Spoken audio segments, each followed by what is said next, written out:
Movie start होती है। Movie के स्टार्ट में हमें एक आदमी सपाला को दिखाया जाता है। यहाँ पर एरा हमें 1900 का दिखाया गया है। उस जमाने में स्लेड्स पर सफर करना बहुत ही नॉर्मल था। चीजों को एक जगह से दूसरी जगह पर ले जाने के लिए स्लेड्स राइड का यूज किया जाता था और इस राइड के लिए खास किस्म के डॉग्स को यूज किया जाता था। सपाला भी एक स्लेड राइडर था और उसके पास बहुत ही अच्छी किस्म की नस्ल के डॉग्स थे जो कि उसके सफर और उसके काम को बहुत ही ज्यादा इजी बनाते थे। एक दिन सपाला के पास एक नए पपी की बर्थ होती है। ये साइबेरियन हस्क का पपी था और ये डॉग काफी ज्यादा कमजोर होते हैं। सपाला का ये ख्याल था कि ये डॉग उसके किसी भी काम का नहीं है क्योंकि ये इस डॉग को बाकी डॉग्स के साथ स्लेड राइड पर लेकर नहीं जा सकता था। इसीलिए सपाला चाहता था कि वो इस डॉग को किसी और को दे दे, मगर सपाला की वाइफ ऐसा बिल्कुल भी नहीं चाहती थी क्योंकि वो सभी डॉग्स को अपने बच्चों की तरह रखती थी। सपाला की वाइफ इस डॉग का नाम टोगो रखती है और कहती है कि टोगो मुझे अपने बच्चों की तरह प्यारा है। ये सभी डॉग्स मेरे दिल के बहुत ज्यादा करीब हैं और मैं इनमें से किसी को भी अपने से दूर नहीं करना चाहती। हमें टोगो को एक मौका देना चाहिए। वैसे भी अभी ये बहुत छोटा है, हमें इतनी जल्दी इसके बारे में कोई भी कंक्लूजन नहीं निकालना चाहिए। अब सपाला ऐसा चाहता तो नहीं था मगर फिर भी वो अपनी वाइफ की बात को मानता है। अब जैसे जैसे वक्त गुजर रहा था टोगो बड़ा हो रहा था, लेकिन टोगो काफी ज्यादा शैतान था और उसने सपाला के नाक में दम कर रखा था। सपाला की वाइफ हमेशा सपाला से यही कहती थी कि वो टोगो को अपने साथ स्लेड राइड पर लेकर जाए, मगर सपाला अपनी वाइफ से यही कहता है कि टोगो अभी बहुत ज्यादा वीक है और ये स्लेड राइड पर सरवाइव नहीं कर सकता। सपाला अब एक दिन टोगो को अपने फ्रेंड को दे आता है, मगर सपाला की वाइफ ये जानती थी कि टोगो जितना ज्यादा शैतान है उसको कोई भी नहीं रख सकता और अब होता भी ऐसे ही है। अगले दिन सपाला का फ्रेंड टोगो को वापस ले आता है और कहता है कि ये तुम्हारा डॉग बहुत ज्यादा शैतान है और इसे मैं अपने साथ नहीं रख सकता। और इस बात पर सपाला की वाइफ बहुत ज्यादा मुस्कुराती है क्योंकि टोगो वाकई शरारती था। सपाला जब भी अपने बाकी डॉग्स को राइड पर लेकर जाता था तो टोगो उसके पीछे आता था। हालांकि सपाला टोगो को फेंस के पीछे बांध दिया करता था, मगर फिर भी वो जमीन को खोदकर वहाँ से भाग जाता है और सीधा सपाला के पीछे जाता है। अब टोगो के आने से वो बाकी डॉग्स के साथ मस्ती करता है, जिस वजह से सपाला की प्रैक्टिस खराब हो जाती है जो वो अपने डॉग्स के साथ कर रहा था।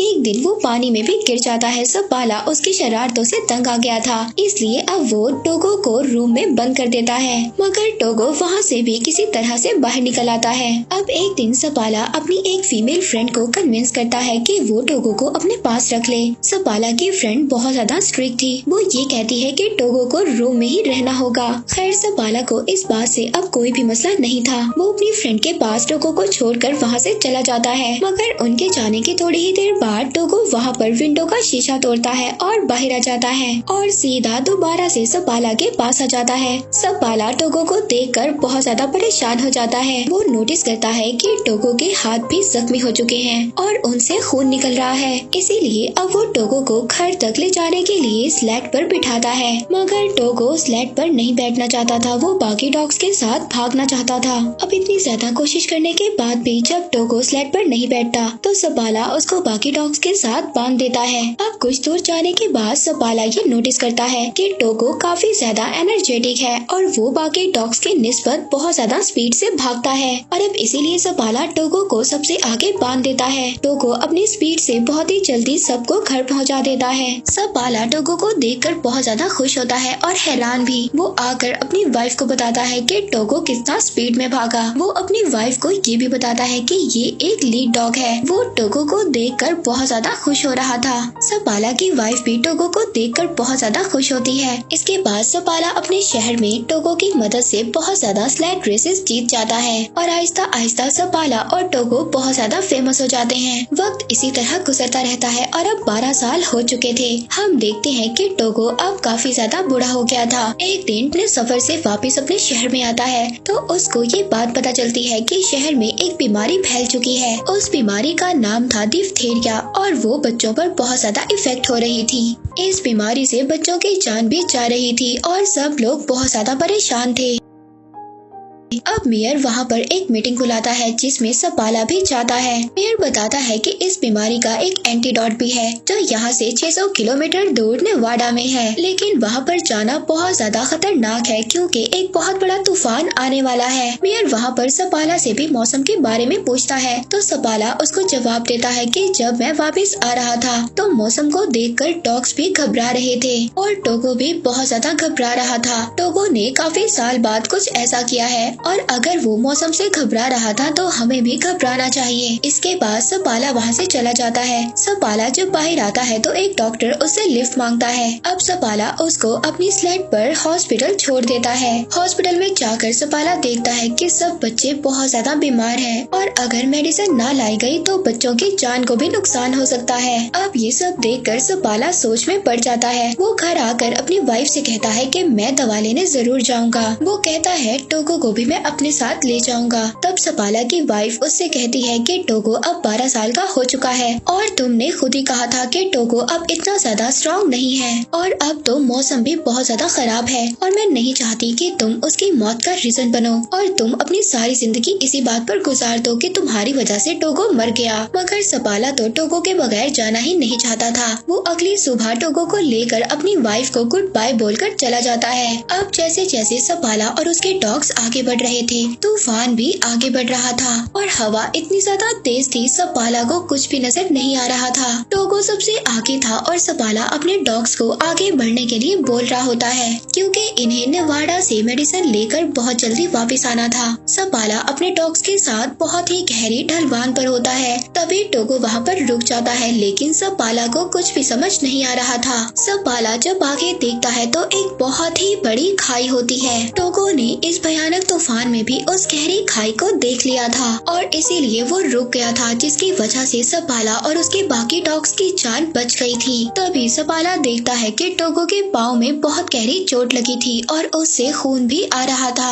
अब पूरा दिन सफर करने के बाद सपाला और उसके बाकी डॉग्स एक आउटपोस्ट पर पहुंचते हैं। उस आउटपोस्ट पर एक लेडी डॉक्टर होती है। वो सपाला को बताती है कि टोगो अब 12 साल का हो चुका है और ये काफी ज्यादा वीक हो चुका है और इतना बड़ा सफर टोगो के लिए अच्छा नहीं है। मगर फिर भी अगले दिन सपाला और उसका लीडिंग डॉग टोगो आगे बढ़ते हैं। वहीं पर दूसरी तरफ हॉस्पिटल में बच्चों की हालत बहुत ज्यादा खराब हो रही थी। इधर सपाला अपने डॉग्स के साथ आगे बढ़ रहा था। वो शॉर्टकट्स ले रहा था ताकि वो जल्दी से अपने पॉइंट पर पहुंच सके। अब जब वो आगे देखता है तो आगे एक बहुत ही खतरनाक जमी हुई झील थी और दूसरी तरफ से खतरनाक तूफान भी उनकी तरफ बढ़ रहा था। मगर सपाला यहाँ पर डरता नहीं है। वो अपने डॉग से कहता है कि आगे बढ़ो इस बर्फीली झील से जो उनके कदमों से भी हिल रही थी। सपाला के डॉग्स बहुत तेजी से आगे बढ़ रहे थे और वो किसी तरह उस झील को पार कर लेते हैं। अब पूरा दिन सफर करने के बाद ये लोग एक और चेक पोस्ट पर पहुँचते हैं और वहाँ पर पहुँचकर आराम करते हैं। दूसरी तरफ अब देखते हैं कि सपाला की वाइफ मेयर के पास जाती है। वो बताती है कि नेवाडा से मेडिकेशन को भेज दिया गया है और वो रास्ते में ही सपाला को मिल जाएंगी। मगर सपाला तो शॉर्टकट से आगे बढ़ रहा है और अगर वो मेडिकेशन उसको ना मिली तो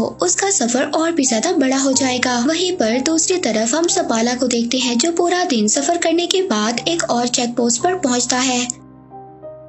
टोगो की हालत बहुत ज्यादा खराब हो गई थी। टोगो फिर भी आगे बढ़ना चाहता है। वो रुकना नहीं चाहता। वो लीड करना चाहता है और अब ऐसा ही होता है। सपाला अपने शॉर्टकट से जा रहा था और अगर उसको वो आदमी ना मिला जो नेवाडा से मेडिकेशन ला रहा था तो सपाला के लिए उसका सफर और भी ज्यादा मुश्किल हो जाएगा। अब सपाला यहाँ पर बहुत ज्यादा थक गया था। उसकी आंखें बंद हो रही थी मगर उसके डॉग्स बिजली की तरह आगे बढ़ रहे थे। हम देखते हैं एक आदमी है जो नेवाडा से आया था। उसके पास ही दवा थी। वो आदमी रुकता है मगर सपाला अपने डॉग्स के साथ आगे बढ़ रहा था। वो आदमी उसको आवाज भी देता है लेकिन सपाला अपनी हिम्मत होशी में होता है। यहाँ पर बहुत तेज हवा भी चल रही थी जिसकी वजह से सपाला उस आदमी की आवाज को नहीं सुन पाता। मगर टोगो ने यहाँ पर कुछ तो सुन लिया था। उस आदमी को ऐसा लग रहा था कि सपाला ने उसकी कोई भी बात नहीं सुनी और वो ऐसे ही आगे चला गया। मगर तभी वो आदमी देखता है कि सपाला वापस आ रहा था क्योंकि टोगो वहाँ वहाँ पर रुक गया था और अब सपाला के पास वो दवा थी जिसकी वजह से वो इतनी ज्यादा दूर आया था। अब वो दोनों आगे जाकर एक चेक पोस्ट पर रुकते हैं। सपाला का दोस्त उससे कहता है कि टोगो को यहीं पर छोड़ दो। मैंने ऐसे इन खतरनाक तूफान में अपने बहुत ज्यादा डॉग्स को खोया है और मैं ये नहीं चाहता कि तुम भी अपने इतने प्यारे डॉग टोगो को खो दो। लेकिन सपाला इस बात से मना कर देता है। वो कहता है कि टोगो मेरा लीड डॉग है और मैं इसके बगैर सफर नहीं कर सकता। और दोबारा से सपाला अपने डॉग्स के साथ सफर शुरू कर देता है। दोबारा से उनके सामने वही झील आती है जिस झील को सपाला ने अपने डॉग्स के साथ कल पार किया था और अब वो झील हिल रही थी। मगर ये लोग अगर इस झील पर से ना गए तो इनका सफर एक और दिन बढ़ जाएगा। सपाला अब ये फैसला करता है कि वो इसी रास्ते से आगे बढ़ेंगे। वो अपने डॉग टोगो को कहता है कि आगे बढ़ो। उसके सारे डॉग्स बहुत ही तेजी से उस झील को पार करने लगते हैं और अब उस झील में से पानी निकलना भी स्टार्ट हो जाता है। अगर ये लोग इसी झील में डूब गए तो सबके सब मर जाएंगे। मगर यहाँ पर टोगो और बाकी डॉग्स के स्पीड की वजह से वो लोग किसी न किसी तरह किनारे पर पहुँच जाते हैं। मगर जिस टुकड़े से ये डॉग्स आगे बढ़ने वाले थे तभी वो टुकड़ा हिलता है और किनारे से अलग हो जाता है। अब सपाला टोगो को उठाकर उस किनारे पर फेंक देता है और कहता है कि इस बर्फ के टुकड़े को खींचो। टोगो यहाँ पर बहुत ज्यादा जख्मी था मगर वो जख्मी होने के बावजूद भी अपना पूरा जोर लगाता है और सभी को किनारे पर ले आता है। अब ये लोग सबके सब उस जमी हुई झील से बाहर आ जाते हैं जहाँ पर ये सब लोग फंस गए थे। अब सपाला अपने डॉग्स को किसी न किसी तरह बचाकर एक चेक पोस्ट पर ले आता है जहाँ पर वही लेडी डॉक्टर भी थी। वो लेडी डॉक्टर जब टोगो को देखती है तो उसकी आंखों में आंसू आ जाते हैं। वो सपाला से कहती है कि तुम्हारा डॉग मर रहा है, इसकी हालत बहुत ज्यादा खराब है। वो यहाँ पर सपाला को भी उदास कर देती है क्योंकि टोगो सपाला को बहुत ज्यादा प्यारा था। अब सपाला रात गुजारने के बाद जब अगले दिन अपना सफर शुरू करता है तो वो टोगो को आगे नहीं बांधता बल्कि पीछे बांध देता है क्योंकि वो बहुत ज्यादा बीमार था और सफर भी नहीं कर सकता था। मगर फिर भी टोगो अपनी पोजीशन पर खड़ा हो जाता है। सपाला ये समझ जाता है कि टोगो अभी रेस्ट नहीं करना चाहता और वो अपनी जगह पर खड़ा होना चाहता है और ये अपना सफर खत्म करना चाहता है। वो टोगो को आगे बांध देता है जिसके बाद वो लोग अपना सफर शुरू करते हैं। आखिरकार कुछ घंटों के बाद तूफान इतना ज्यादा खतरनाक हो जाता है कि सपाला को कुछ भी नजर नहीं आ रहा था और न ही सपाला को रास्ता नजर आ रहा था। वो टोगो के पास जाता है और कहता है कि मुझे तो रास्ता नजर नहीं आ रहा, तुम्हें ही अब हमें रास्ता दिखाना होगा और नेक्स्ट पोस्ट तक जाना होगा। सपाला यहाँ पर अपने पूरे चेहरे को ढांप देता है जिसके बाद टोगो अब इनको आगे लेकर जाता है। मगर कुछ दूर जाने के बाद टोगो भी अब थक गया था। वो थक कर वहीं पर बैठ जाता है। अब सपाला उठकर टोगो के पास जाता है। वो टोगो से कहता है कि तुम्हें उठना होगा और हमें ये मेडिसिन लेकर जाना होगा और अगर हम आगे अपनी मंजिल तक ना बढ़े तो हम यहीं पर मारे जाएंगे। मगर टोगो उसकी बात का कोई भी रिस्पॉन्स नहीं कर रहा था।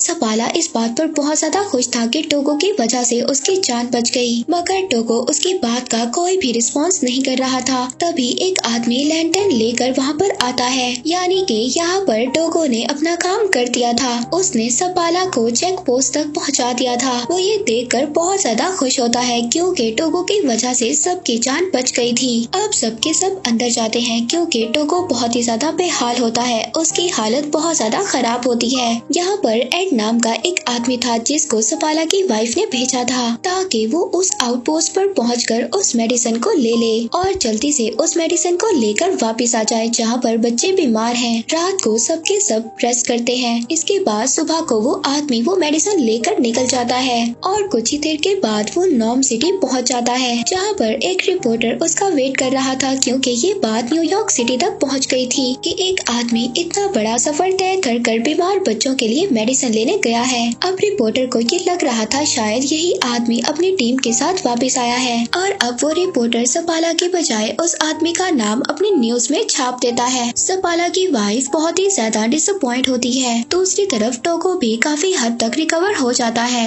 अब सपाला अपने डॉग्स के साथ नॉर्म सिटी पहुंच जाता है। वहाँ पर सपाला और टोगो को थैंक्स बोलने के लिए बहुत सारे लोग आते हैं। यहाँ पर वो बच्चे भी आते हैं जो सपाला की वजह से ठीक हो गए थे। वहीं पर एक बच्ची भी आती आती है वो टोगो को देखती है और पूछती है कि क्या ये मरने वाला है। तो सपाला इसकी ये बात सुनकर अपने घर से बाहर चला जाता है। तब उसकी वाइफ उसके पीछे जाती है। वो अपनी वाइफ से कहता है कि टोगो की आज जो भी हालत है वो मेरी वजह से है। टोगो 12 साल का था और उसे मुझे अपने साथ लेकर नहीं जाना चाहिए था। लेकिन उसकी वाइफ उससे कहती है कि क्या टोगो के अलावा कोई और भी था जो ये काम कर पाता। सपाला यहाँ पर खामोश हो जाता है क्योंकि वो ये जानता था कि टोगो के अलावा कोई भी ये काम ना कर पाता। अब इसके बाद हम देखते हैं कि अगली सुबह सपाला दोबारा से अपने डॉग्स के साथ प्रैक्टिस पर जा रहा था। अब टोगो जब ये देखता है तो वो भी बाकी डॉग्स के साथ बाहर जाना चाहता था। वो घर में नहीं रुकना चाहता था। अब सपाला इस बात को समझ आता है कि वो स्लाइड्स को नहीं खींचना चाहता था बल्कि वो तो सपाला के साथ टाइम गुजारना चाहता था।